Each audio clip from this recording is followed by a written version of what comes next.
There comes a time in every life when the voice inside your head becomes louder than the world around you.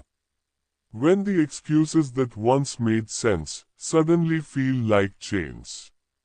When mediocrity, once tolerated, starts to rot like poison in your blood. You wake up one morning, not in a bed, but in a battlefield.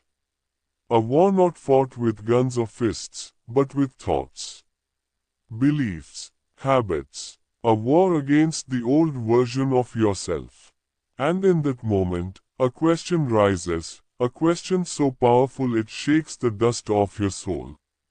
Are you willing to suffer for the life you said you wanted? Because the truth is, no one gets a dream for free. Every desire has a price. And most people never pay it. They flirt with greatness. They whisper affirmations into the wind. But when it's time to sacrifice, to bleed, to stay up late, to rise early, to walk alone, they vanish. Because the path of transformation does not hand out participation trophies. It is brutal, it is lonely, and it is absolutely worth it. You see, success is not something you achieve. It is something you become. It's not a number in your bank account or the car in your garage. It is the inner war you win when no one's watching. And the most powerful way to win that war is to starve your excuses and feed your obsession. Excuses are the lies we sell ourselves to feel comfortable in cages. They sound like truth. They wear the voice of logic. They come dressed in the clothes of reason. I'm too tired. It's not the right time. I'm not talented enough. I'll start tomorrow. You know who else said that? Millions. And they're buried in the graveyard of what could have been. Excuses are parasites. They feast on your potential. And the more you feed them, the weaker your will becomes. But obsession. Obsession is fire. It is the divine rage of the soul demanding expansion. It is the force that says, I will not live and die in the same skin. Obsession doesn't care if you are tired. It doesn't negotiate with fear. It shows up at 4 a.m. with bloodshot eyes and blistered hands and says, again. And when obsession eats, excuses starve. Don't get it twisted, the world will call your obsession unhealthy. They will tell you to relax, to balance, to calm down. They will laugh when you choose sacrifice over comfort. And when you rise, they will say it was luck. But deep down, they know. They know they chose excuses. You chose obsession. Thomas Edison went 10,000 failed attempts before he lit the world. Not because he was lucky, but because his obsession refused to die. Oprah Winfrey was told she was unfit for television. Today, she owns her own network. Why? Because her belief was louder than their rejection. Walt Disney was fired from a newspaper for lacking imagination. Then he built an empire out of it. Henry Ford was mocked for building a car. They told him horses were good enough. But Ford wasn't chasing good enough.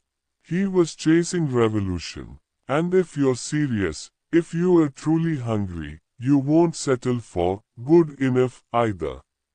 You'll starve the doubt, starve the fear, starve the comfort, and you'll feed that burning obsession until it becomes your oxygen.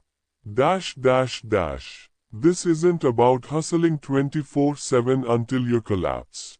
This is about knowing who you are, and becoming so relentlessly aligned with that truth, that everything not serving your vision dies. The people who rise, the ones who change the world, they don't have more time. They have more intensity. They operate with a sense of urgency, like time is a thief in the night, because it is. They don't make excuses. They make moves. And the fire they carry is not inherited, it is built. In the silence, in the darkness, when the world is sleeping, and they're grinding. Not because they have to, but because they can't not. Because once you taste obsession, once you feel the high of being fully alive and fully on purpose, you can't go back to sleepwalking through life. And if you are listening to this, something inside you already knows that. You weren't born for ordinary. You weren't put here just to survive. You were born to create, to build, to expand, to take an invisible vision and turn it into something real. But to do that, you must declare war on everything holding you back. And you must do it now. Not next week. Not after things calm down. Now. Because if you don't choose obsession, life will choose regret for you. And regret is the one pain that does not fade. Regret is a silent assassin. It doesn't announce its arrival. It doesn't knock. It slips in through the cracks of a passive life and waits until you are too old to change, too tired to fight, too bitter to dream. And then it whispers, you could have chased that vision. You could have built something eternal. You could have said yes to the voice that begged you to try. But you didn't. You let the fear win. You made friends with your excuses. And now, you pay the price, not in money, not in status, but in the slow erosion of your soul. But it doesn't have to be this way. Not if you rise. Not if you get obsessed. Because obsession is the only force strong enough to bury regret before it's born. Obsession doesn't ask for permission. It doesn't wait for motivation. It doesn't wait for the stars to align or for someone to hold your hand and tell you it's okay to start. Obsession starts anyway. It's that voice inside you that refuses to be average. The one that stares back at you in the mirror and says, we're not leaving this room until we become who we said we'd be. It is focus so deep, the world fades. It is hunger so fierce, comfort feels like betrayal. It is belief so unshakable, failure becomes irrelevant. Because obsession doesn't measure success in likes or followers or applause. It measures it in discipline. In how many times you show up when no one claps. In how long you can walk through fire without screaming.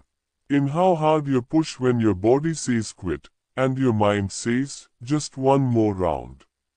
That's where greatness is forged, not in the spotlight, but in the shadows. The people who changed the world weren't balanced. They weren't reasonable. They weren't trying to be liked. They were possessed.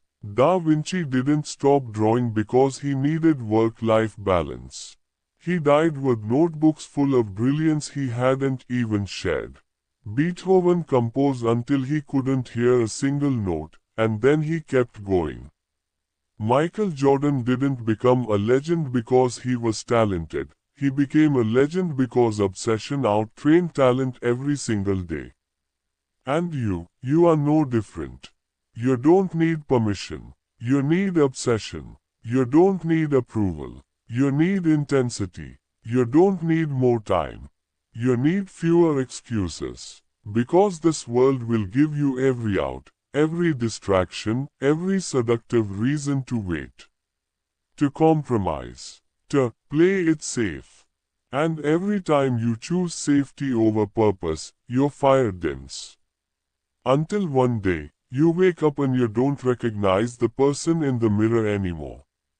Not because you failed, but because you stopped aiming high enough to even try. So how do you feed your obsession? Simple. You align everything, your time, your energy, your environment, your habits, with one single outcome. Becoming the version of you that terrifies your excuses. Wake up with urgency. Move like your life depends on it, because it does. Speak like you believe the future is listening. Create like you are building something that will outlive your name. Because you are. Your legacy is not written at the finish line, it's carved into every moment you choose obsession over mediocrity. You want a better life.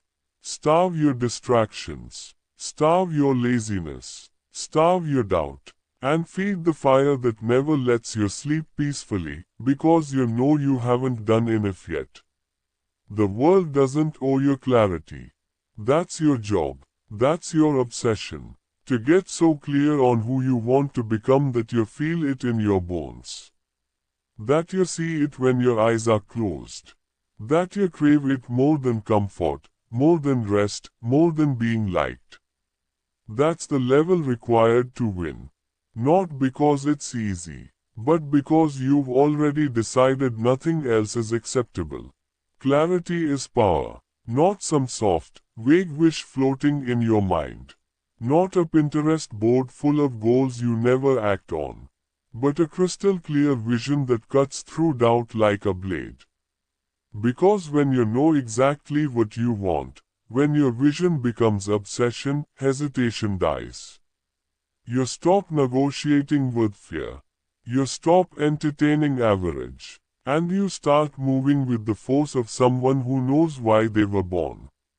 Most people don't fail because they're weak. They fail because they're unclear. They drift. They dabble. They multitask their way into misery. They chase goals that don't even belong to them, careers chosen by parents, dreams borrowed from social media, lifestyles that impress others but starve their soul. And then they wonder why they feel numb, why they can't focus, why they sabotage every time they get close to a breakthrough. It's because they're living in misalignment. You weren't meant to live on autopilot. You were designed to build, to create, to evolve. But you can't evolve if you don't know what you are evolving toward. So pause everything and ask yourself the one question that terrifies most people. What do I really want? Not what's realistic, not what's easy, not what your family approves of. What do you burn for? What keeps you up at night because the thought of not becoming it feels like death? That's the vision worth suffering for. That's the clarity worth obsessing over. And when you lock into that vision, when your mind latches onto it like a lion that refuses to die without a kill, you begin to notice something. The world starts moving, not because it changed, but because you did. Your conversations shift, your energy sharpens, your standards rise. You no longer have time for gossip, for excuses, for distractions that don't feed your mission. You start choosing discipline over dopamine, purpose over popularity, direction over noise. Because the obsessed don't need 100 options, they need one. One mission, one path, one outcome. And once that's clear, everything that doesn't serve it becomes noise. Everything that threatens it becomes fuel. You're no longer interested in balance. You are interested in becoming. Do you think Martin Luther King Jr. had balance when he stood against an empire of hatred with nothing but his voice? Do you think Steve Jobs paused for approval before reimagining the future? Do you think Nelson Mandela waited for perfect conditions before walking into a prison cell with courage in his veins? No, they were locked in, unshakable, clear. Because purpose doesn't beg for motivation.